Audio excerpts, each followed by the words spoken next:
for how much we'll raise in Venmo? We have one wager. We're gonna have one more performance, and then we'll have an intermission where you can sign up for the wager guesses. So I'm going to introduce our next performer, who will be who I went to college with also, Bard College, and this person has been attending my performance shows a lot, very enthusiastically, and I was really excited to give him the space to do something at Do Something. He's a professor of philosophy at Fordham University. Yes. Please welcome Patrick Bova.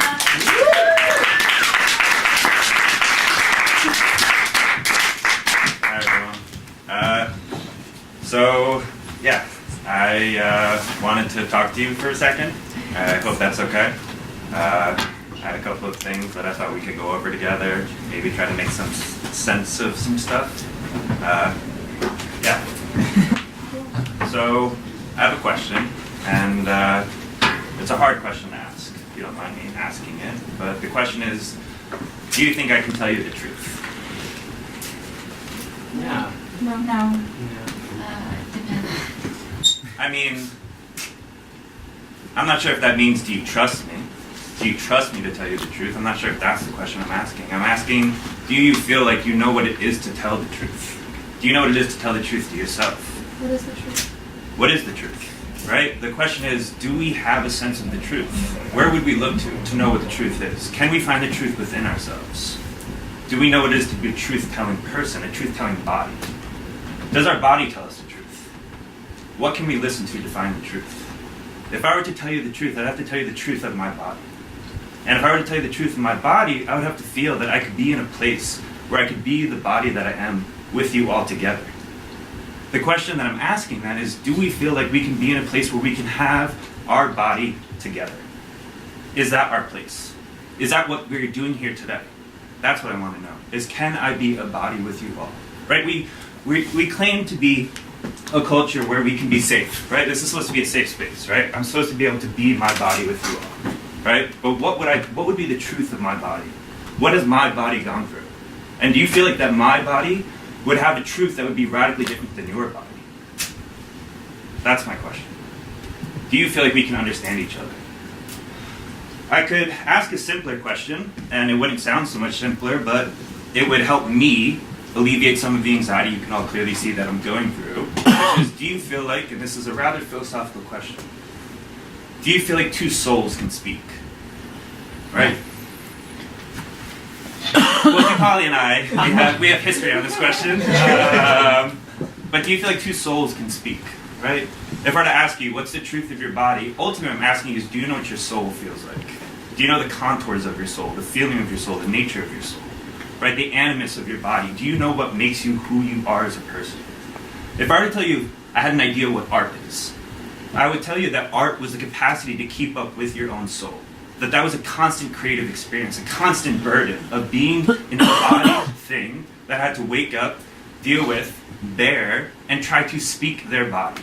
But what if we lived in a world that didn't care for bodies? What if we lived in a world that only cared for minds? Today I asked my class, I said, how do you know you're alive? Does anyone want to try to venture what they might have said? How do you know you're alive? I breathe.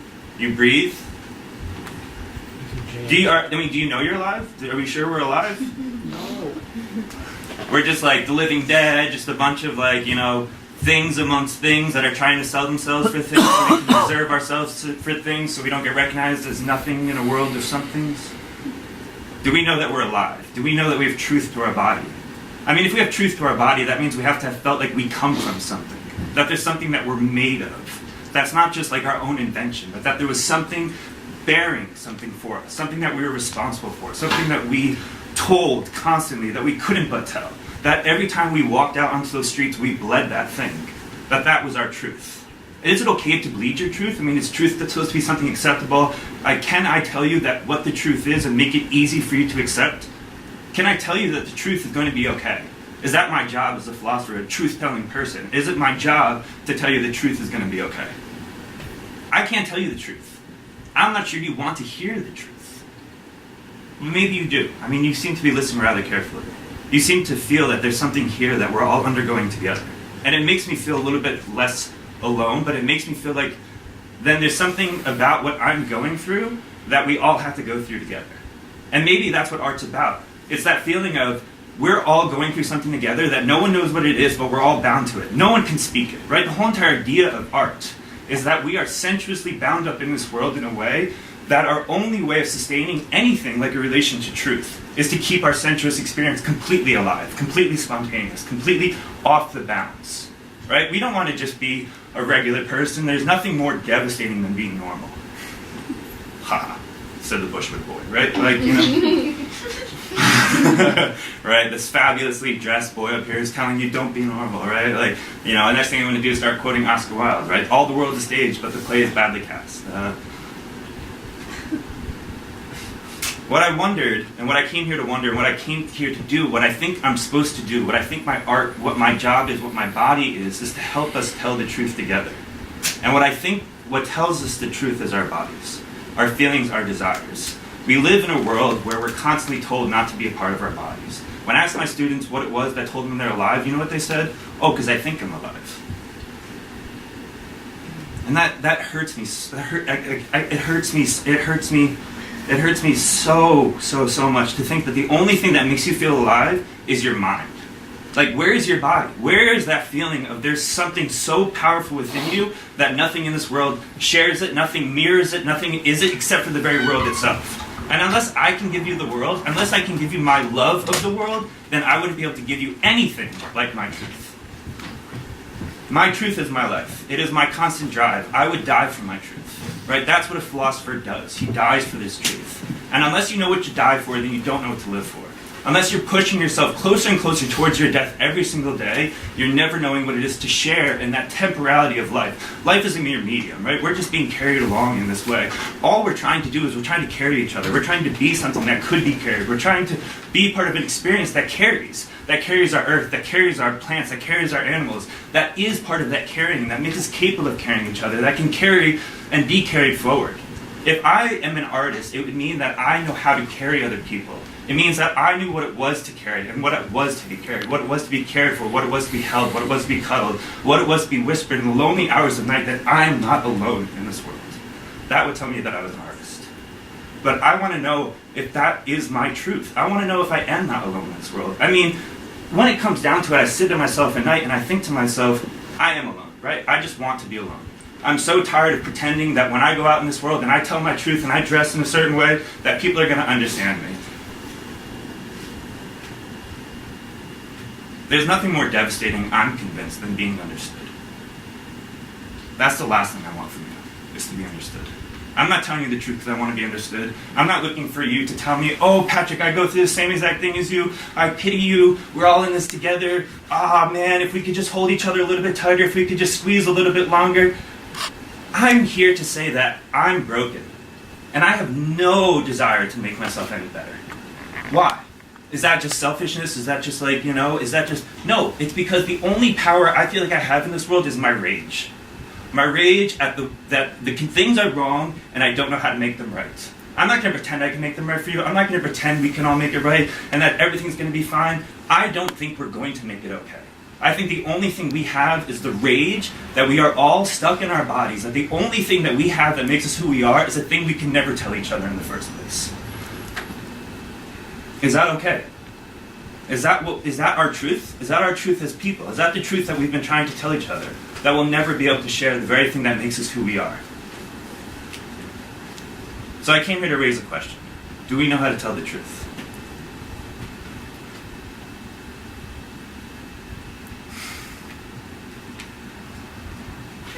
Perhaps we should just ask a simpler question. Do we know what it is to be beautiful? Do we know what the difference is between beautiful and ugly within yourself? What is it to feel beautiful as a person? I mean, for me, the simpler answer is to feel fabulous. To feel, in a certain sense, untouchable. To feel like I am part of the very stuff of stars and wonder and dust that unites us all, and that my movements make me part of us all. The last thing I want to be every single day I wake up is myself. If the only thing I ever was supposed to be was just myself, I feel like, I wouldn't know who I was.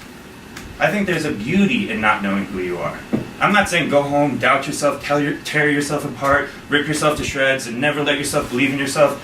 Dear Lord, no. I'm saying let yourself believe in yourself. Let yourself be the artist that you are, but the artist who's trying to keep the creativity of their own body. That endless source of life that none of us are equal to. But let yourself not be equal to it. The only way to not be equal to your own body is to always be something more and other than your body. In other words, to always be something of an actor, a performer, and a truth teller all at the same time. And unless we are engaging in those tasks, we have yet to understand what it might be for us to be alive in today's society.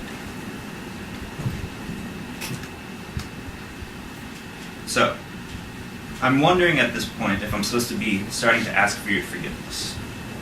Does anyone know why I might be concerned with that question? If I'm supposed to be asking for, have I said too much, right? I mean, in other words, I feel like I'm unforgivable as a person. Like, I'm not sure if I ever could be forgiven for what I've done, what I've had to do, what I've gone through, what I've had to say, what I want to say. I don't think I want forgiveness in this world. I don't want understanding, and I don't want forgiveness. And I don't think that makes me a bad person. And I don't want you to tell me I'm a bad person. I think I'm a good person. I think I'm a person who would die for their truth and who would live for their truth. And who has done nothing but try to sustain themselves on their very truth. And that truth makes me a dangerous body. I am a dangerous body. I am a queer body. I am a body not equal to itself, who doesn't know its own gender constantly, who constantly finds itself in a different position, a different relation to itself, who refuses to be cuddled, who refuses to feel that very sense of comfort that makes everyone feel like everything's going to be okay. It's not like I don't want things to be okay. I'm not just trying to destroy things just for chaos' sake. I'm not an anarchist. I don't care for the destruction of things. I care for the healing of things. My whole entire life is dedicated to the study of healing. But what I've found in healing is that the thing we cannot tell ourselves is that we're going to make this okay. That everything's going to be okay. I don't need you to be nice to me. I need you to fight for yourself. Right? If I were to tell you the truth, it would be that you are bound up with yourself in a way that I could never know. I can help you discover yourself, but the only thing I could ever do is make you truer to yourself, make you more a part of yourself, make you deeper and more capable of yourself. I think part of the world that we live in is that we're constantly convinced that we're criminals. And that we're always trying to find the criminal outside of ourselves because we're so desperately not trying to find the criminal within ourselves. But we live in a world that thinks that being a body is a criminal act. Does anyone know what I'm talking about when I say that? Do you understand? Maybe not, right? I don't know if that's my task, but as a philosopher, my task is to make you more responsible for yourself. I'm not trying to make us more capable of conversations. I'm trying to make you more responsible for yourselves.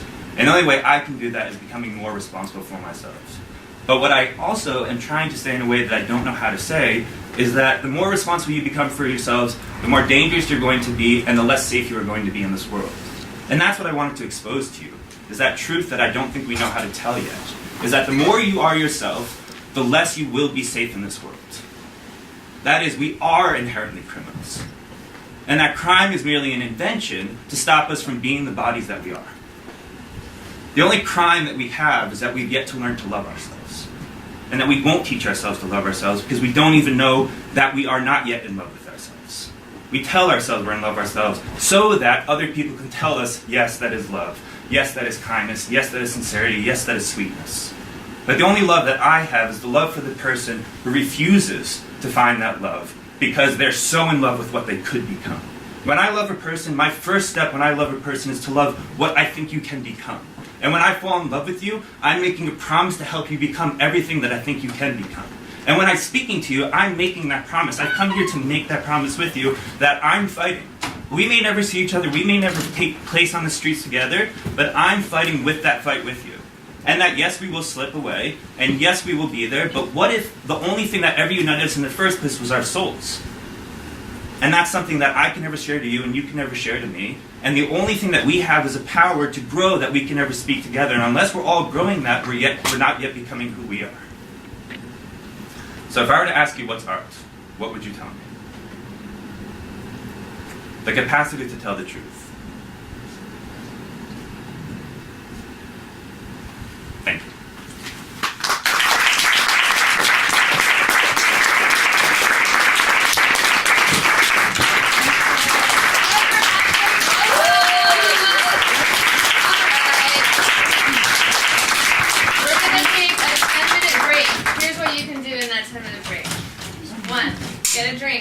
2, tip your bartender Otis.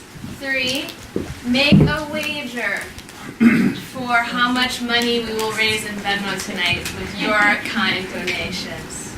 And if you get close enough to that wager, you will get 10% of the total. I promise you this.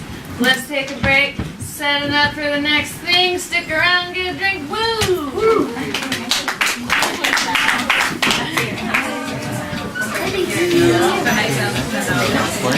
Yes.